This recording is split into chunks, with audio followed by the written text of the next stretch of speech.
بسم اللہ الرحمن الرحیم۔ تمام تعریفیں اللہ کے لیے، درود اور سلام محمد اور آل محمد کے لیے صلوات۔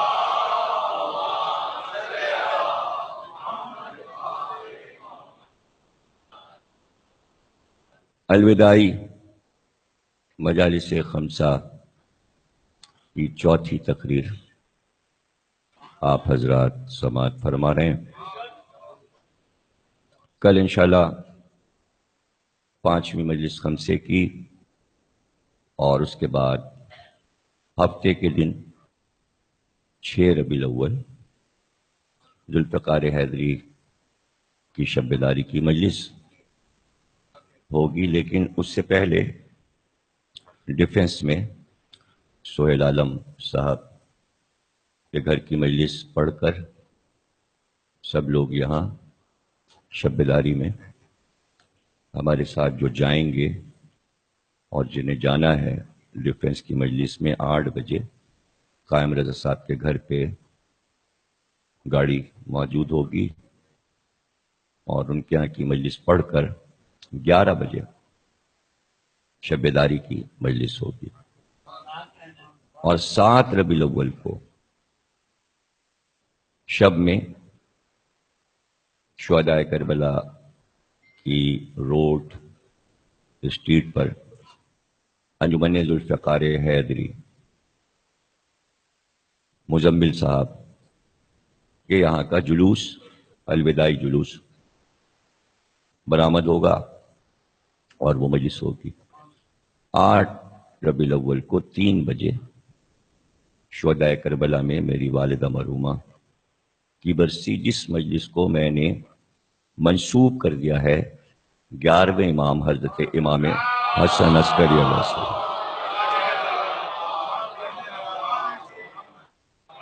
ان کی شہادت اور ان کے حالات کی مجلس، اور اس کے بعد امام کا تابوت برآمد ہوگا۔ اس طرح ہم ایام عزا کو شاندار طریقے سے الوداع کہیں گے، اور اسی شان سے چونکہ یہ الوداعی راتیں ہیں اور رقت اور گریہ کی راتیں ہیں، تو انہیں الوداع ایک لفظ ہے، اس کے معنی یہ نہیں کہ مولا ہم سے جدا ہو گئے۔ الوداع ایام عزا کو الوداع، یعنی ہم نے جو چاند رات محرم کی چاند رات سے عزاداری شروع کی، اس کا تسلسل جو ہے وہ الوداع ہو رہا ہے کہ فرش عزا تو جب چاہے ہم سال میں بچھا لیں، لیکن یہ ایک بہار عزاداری ہے کہ اس میں عزادار کتنا ہی مصروف کیوں نہ ہو، ان مجالس میں پہلی محرم سے 8 ربیع الاول تک ہر عزادار نکلنا واجب سمجھتا ہے، اور اگر کوئی بہت بڑی مصروفیت ہے تو گھر کے لوگ بیٹوں سے کہتے ہیں، بھائی سے کہتے ہیں کہ آج ہمیں ایک ضروری کام ہے، آج ہماری طرف سے تم شریک ہو جاؤ۔ تو جو اس نے نیت کر لی اور وہ کسی کام سے چلا گیا، وہ بھی شریک مجلس لکھ لیا گیا۔ یہ سب وہ روایات ہیں جو معصومین نے ارشاد فرمائی۔ میں نے اپنی زندگی میں کبھی بھی معصوم کے قول سے ہٹ کر کوئی بات نہیں کی۔ اتنا بڑا میرا عظیم کتب خانہ، 10 کمروں میں بھری کتابیں، میرے کوئی وارث نہیں ہے، میں نے وارث امام زمانہ ہی کو رکھا ہے، وہی میرے سرپرست ہیں، ہر چیز کے مالک وہی ہیں۔ اب قوم تک امام زمانہ اجازت دیں گے تو قوم کے کام آئے گا، میری کوئی چیز ذاتی نہیں ہے، زندگی گزار دی صرف اس گھرانے آل محمد کے لیے، نہ کسی گورنمنٹ کے آدمی کی نوکری کی، نہ کسی سے رشوت لی، نہ کسی سیاسی پارٹی میں شریک ہوا، آئے سب میرے پاس، لیکن صرف ایک غلامی کی ہے،